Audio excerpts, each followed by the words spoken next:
In the previous lesson, in the introduction, actually, in module 1, I think I already discussed in detail the impact of Renaissance, the impact of the diplomatic practices performed during the time of the Renaissance and with the emergence of the Italian city-states.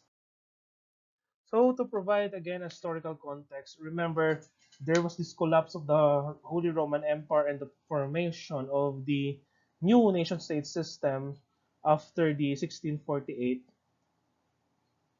Treaty of Westphalia, and such movements were inspired from the shift from the institutional religion, the focus on Catholic doctrine, to individual practice of religion, which was promoted by Martin Luther during the Reformation, and as a as a parallel parallel movement. For that shift, it was also evident from the shift from the existence of an empire to the individual nation state. Therefore, after that, there was this consolidation of political power to sovereign monarchs, in which these sovereign monarchs became the sole actors that can engage in diplomatic relations with other nation states that existed after 1648. So here are some enumeration of the innovations that happened during the Renaissance period.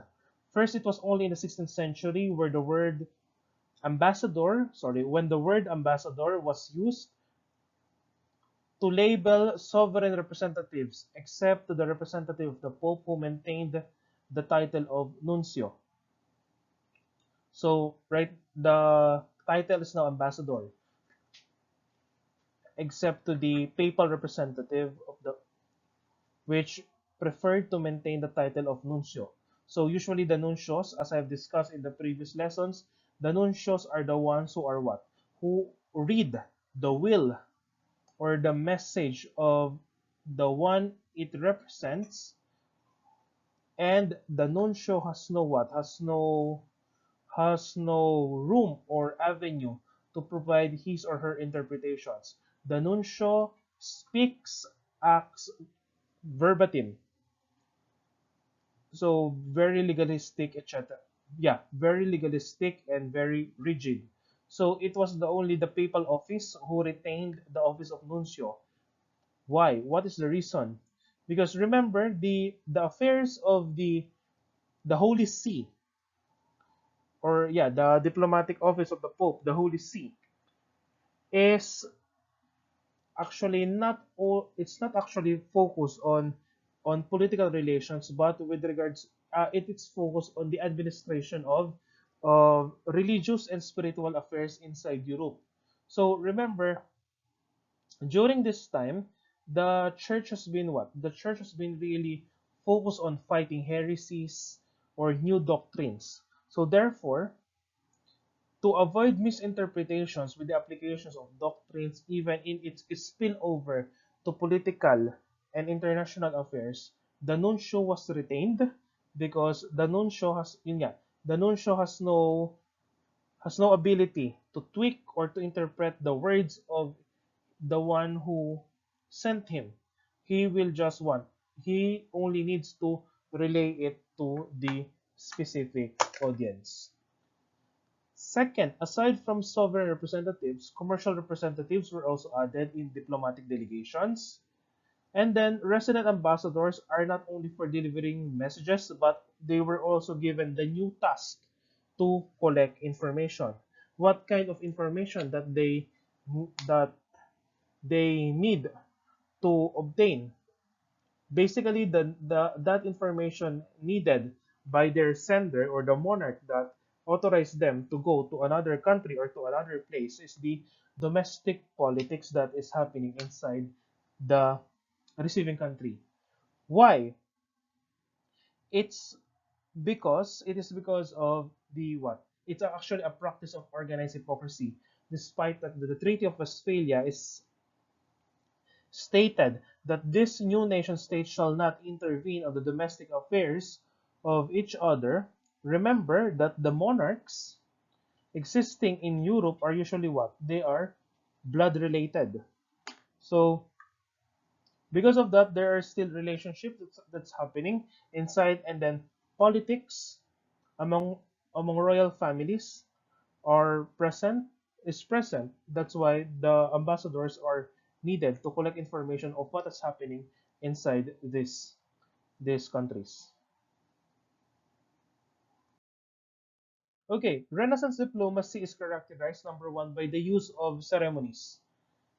So these ceremonies are usually lavish in character because it has a practical purpose. They gave a palpable demonstration of the relative power and influence of both sender and receiver of missions. So what does I mean? So number one, the more powerful the country sending a delegation to another country, usually the delegation is what? Is also um, adorned with different kinds of titles, of protocols, of equipments in order to show its superiority to the receiving country.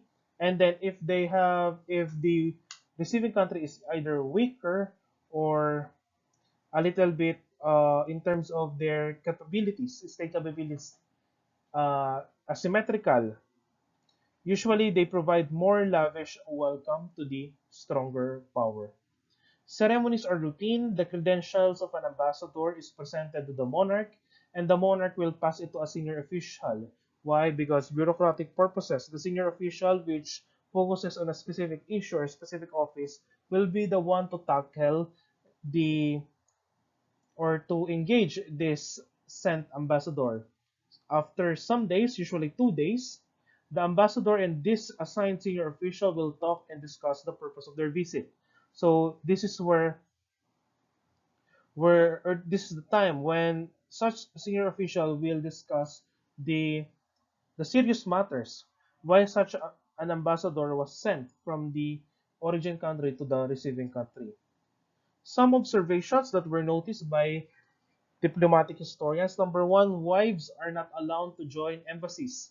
Why? Because they deemed that wives are so talkative and they are prone to gossip that confidential information might be leaked out to ordinary people. Second, cooks are necessary part to conduct poison tests.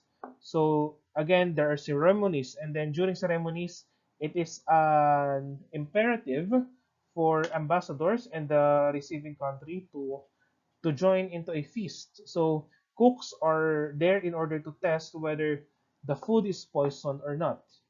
And then, of course, there are tokens given by the receiving country to the ambassador. However, during the time of the Renaissance, keeping of these gifts are not allowed, and then the ambassadors are not allowed to engage in business transactions to their possible counterparts, partner, or friends existing or residing inside the receiving country.